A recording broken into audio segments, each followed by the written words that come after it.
Ikaw ba anong baon mo pag ikaw ay nasa ibang bansa? Indomie.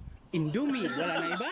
Yun, barestang pasmado here. Meron nga pala tayong ambush interview sa ating mga kababayang nakabreak.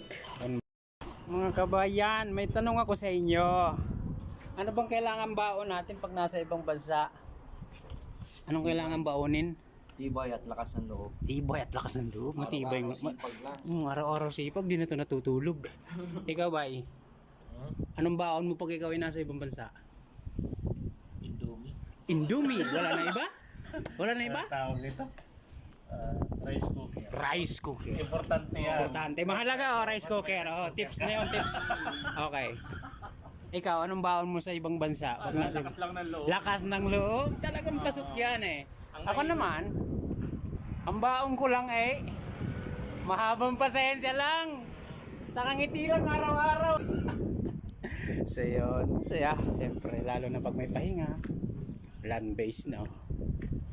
Paminsan-minsan naglalaro ng basketball. Kinabukasan, para kang tinusok ng karayom yung binti mo, yung hita mo. Pero kaya, tuloy pa rin. Dalawang araw kayo? Kahapon, araw na kahapon.